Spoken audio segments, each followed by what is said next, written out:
நம்ம சேனல் தொடர்ந்தாப்பில் நீங்கள் வீடியோக்களை பார்க்க நினச்சிங்கன்னா நம்ம சேனலை சப்ஸ்கிரைப் பண்ணுங்கள் கீழே பெல் சிம்பிள் இருக்கும் அதையும் கிளிக் பண்ணுங்கள். சரி வாங்க நம்ம வீடியோக்குள்ளே போகலாம். வணக்கம் நண்பர்களே, எனக்கு 77 வயது, மனைவி இழந்து 10 வருடங்கள் ஆகிறது. அன்பின் நீரூற்ற மறைந்த எத்தனையோ முதியோர்களில் நானும் ஒருவன்.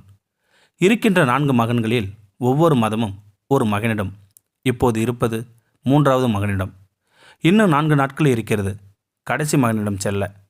இப்போது இருந்தே வயதான விரல்களை கொண்டு எண்ணிக்கொண்டே இருக்கிறேன் கடைசி மருமகளிடம் செல்லும் நாட்களுக்காக.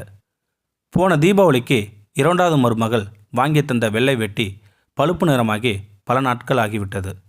முதல் மகன் வாங்கி தந்த கண்ணாடி உடைந்து 3 வாரங்கள் ஆகிவிட்டது.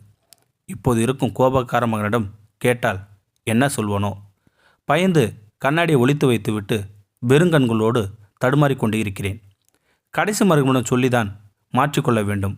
இன்னும் 4 நாட்கள் தான் என்பதால் எல்லோரும் வேலைக்கு போன பின்பு என்னுடைய வேட்டி சிப்பாக்களை துவைத்து வைத்து கொள்ள வேண்டும். துணி துவைக்கும் மிஷின் இருந்தாலும் என்னுடைய துணிகளை தனியாகத்தான் போட வேண்டும் என்று சொல்லி அவர்களின் ஆடையோடு கூட ஒட்ட விடாமல் ஏனோ என்னை அந்நியமாக வைத்திருக்கிறார்கள். கஷ்டமாக இருந்தாலும் மகனிடம் கூட எதுவும் சொல்வதில்லை, மருமகளும் சொல்ல விடுவதில்லை. இன்னும் 4 நாட்கள் தானே என்று ஹாஸ்டலில் இருந்து ஆசையோடு வீட்டுக்கு ஓடும் குழந்தை போல கடைசி மருமகளின் வீட்டுக்கு போக என்னுடைய உடைகளை நானே ஆர்வமாக துவைத்து கொண்டிருக்கிறேன். கடைசி மகன் மற்றவர்களைப் போல் காரு, சொந்த வீடு என்று வசதியாக இல்லை என்றாலும் வாடகை வீடுதான். 2 பேருக்கு 2 மோட்டார் பைக்குகள் இருக்கிறது. நான் ஊருக்கு போகும்போதெல்லாம் மருமகள் தான் ஸ்கூட்டர் எடுத்துக்கொண்டு பஸ் ஸ்டாண்டு வருவாள்.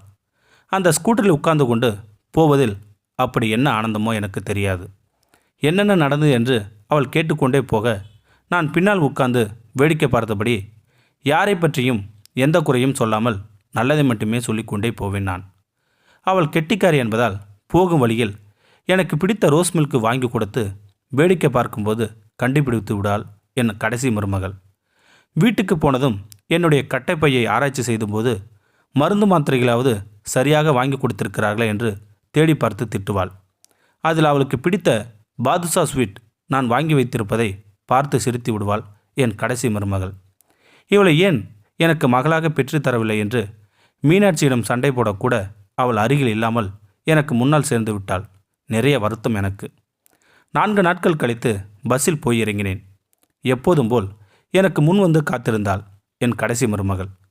ஓடி வந்து பையை வாங்கி கொண்டாள். ஸ்கூட்டரில் பத்திரமாக உட்கார வைத்து கொண்டாள். உங்களை சேவிங் பண்ண கூட கூட்டிகிட்டு போக நேரம் இல்லையாம்மா அவங்களுக்கு?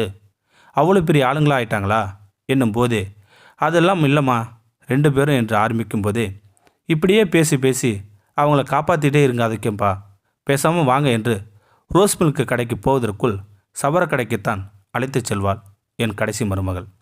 கண்ணாடி என்ன ஆச்சு என்று முறைத்தாள். ஃபெயிலான மார்க் சீட்டை காட்டும் குழந்தை போல் தயங்கி தயங்கி ஒரு பக்கம் உடைந்த கண்ணாடியை காட்டினேன் நான். கோபத்தை வெளிக்காட்டாமல் கண்ணாடி மாற்ற அழைத்துச் சென்றாள்.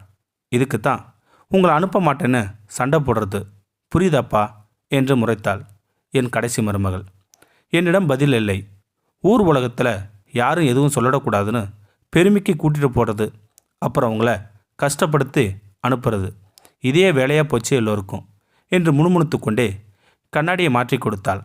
துணியெல்லாம் சுத்தமாக துவைச்சிருக்கே, நீங்கள் தானே துவைச்சிங்க, பொய் சொல்லாமல் சொல்லுங்கள் என்று டீச்சரை போல் முறைக்க என்ன செய்வதென்று தெரியாமல் பாதி பற்களோடு சந்தோஷமாய் சிரித்தேன் நான். அவளும் சிரித்து விட்டாள். எனக்கு தேவையான எல்லாவற்றையும் வாங்கி பையை நிரப்பி கொண்டு வீட்டுக்கு அழைத்துச் சென்றாள் என் கடைசி மருமகள். ஸ்கூட்டரில் உட்கார்ந்து செல்லும்போது லேசாக மயக்கமாக இருக்கு, சாஞ்சிக்கிட்டு மாமா என்று கேட்டேன் நான். கொஞ்ச தூரம் தான்ப்பா, போயிடலாம், பத்திரமா சாஞ்சிக்குங்க என்று சொல்ல மெதுவாக சாந்தி கொண்டேன் நான். உண்மையில் எனக்கு மயக்கமெல்லாம் இல்லை. நான் பெறாத மகளின் மீது சாய்ந்து கொள்ள ஆசையாக இருந்தது. அதனால்தான் பொய் சொல்லி சாய்ந்து கொண்டேன். இன்னும் 1 மாதத்திற்கு அவளின் செல்லத்திட்டுக்களுக்கு நடுவில் காணாமல் போகும் என் முதுமையின் ஊமை காயங்கள்.